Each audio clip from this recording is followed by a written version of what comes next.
better than one. یو انسان که هر څونه ځان ته باشعور او باصلاحیت او عاقل او بالغ وایي نو په قرآن پاک کې وایي چې د هر یو نه بل انسان زیات باشعوره دی. زه دا نه ویم. کله چې په 69 کې د سوات دیر چترال ریاستونه ادغام وشو مدغم شو حیا په هغو ورځو کې وټې کړی نو دا ریاستونه چې کوم دی دا د هر قسم نه ټیکس فری زون دا وګرځېدو چې په دې دغه باندې به چې کوم دی دا به مستثنایي د هر قسم دغه نه. مونږ ولې دا وایو چې مونږ منو؟ مونږ نه منو. په مونږ باندې داسې آفات رالل، په مونږ باندې زلزلې رالې، په مونږ باندې یعنې سیلاب راغی.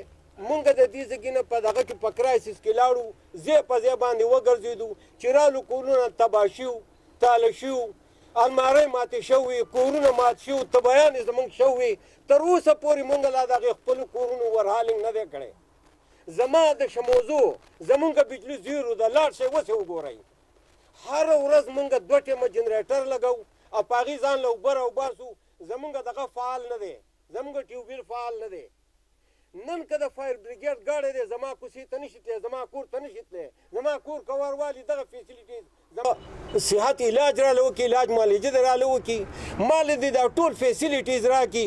بېشکه مونږ بغاوت نه کوو، مونږ بغاوتي قوم نه یو، مونږ ښه مهذبه قوم یو، خو مونږ پسمانده یو. ورکوم کم از کم په خاندان کې یو تن له زه روزګار ورکوم، لیکن تا حال د هغې پورې عمل درآمد ونه شو.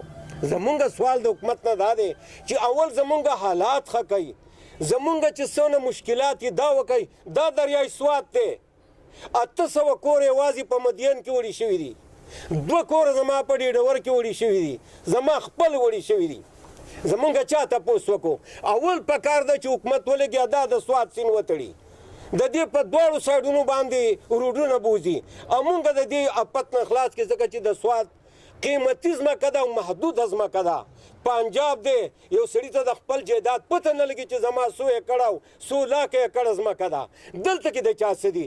زه یو سړی د کاروبار او د نوکرۍ دې نه او خپل جایداد ته کښېنوم، په خدای یقین وکړه سبا بیا هر څه خرڅ کړي ده ولګي ومړي. زمونږ څه دي؟ زمونږ سره ځمکه کم ځای ده. مونږ حکومت ته سوال کوو پر زور چې مونږ دې بالکل د ټیکس نوم دې زمونږ په دې طرف کې نه هلي، بالکل دې نه اخلي. مونږ د دې مخالفت کوو. باقي مونږ نه څه بغاوت کوو، نه د قوم خلاف څه چېرته یو انقلاب راولو. مونږ هر څه منو، مونږ ښه باشعور خلک یو، د دې علاقې ښه معزز خلک یو. او قومي جرګه چې ده دا غیر سیاسي ده، په دې کې د یوې پاس رای دغه نشته، دا غیر سیاسي ده. مونږ واد وعید کړی، مونږ ځان له یو آیین جوړ کړی چې دا به غیر سیاسي. البته د دې ملک کې چې کوم روغې کوو مونږ، د دې ملک څخه چا ټیوبیل خرابي، اسپتال کې دغه ډاکټر نه وي، اکسرې دغه وراني، بل مشین وراني. مونږ حکومت ته زه خپل سوال ورته کوو. نو دا جرګه چونکې غیر جانبداره ده، زما سوال دا دی حکومتي وخت ته چې زمونږ نه قلار شئ، مونږ په قلاره باندې پرېږدئ. مونږ په دې کله زمونږ حالات سازګار شو، زمونږ بچي دې حد ته ورسېدل. بېشکه نن زه ځان په اوبو پورې اریان، ته زما نه څه غواړې چې زه دغه کوم نو زه بسې چل کوم.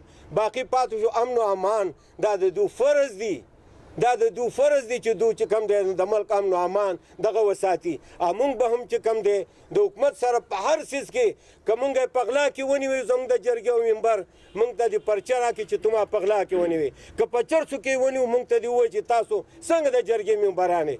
نو مونږ ټول ښه باعزت خلک یو، چون کړی خلک دی. هغه دغه خبره د تخم وږي دی، یو پکې ناکاره نشته، دا ښکلی عزتمن خلک دی. نو زه سوال کوم د میډیا دې ورونو ته، ستاسو په وساطت باندې تاسو نن زموږ سره دونه برفور تعاون او شرکت وکړو. مونږ انشاءالله تعالی مونږ حکومت ته سوال کوو چې بالکل د دې خبرې نه قلار شه. یوازې دا نه چې بونیر نه دی، مونږ د بل چا حوالې نه ورکوو، مونږ د تمام ملاکنډ ډویژن حوالې ورکوو چې دا غریبه او پسمانده علاقه ده. محدود ځمکې دي، د چا څه نشته، د زیاتو نه زیات یو کوري او هغه ته په هغه باندې ټیکس ولګوي نه، او بچی څنګه سکول ته ولیږي. زما دغه سوال مختصر، ډېره مهرباني.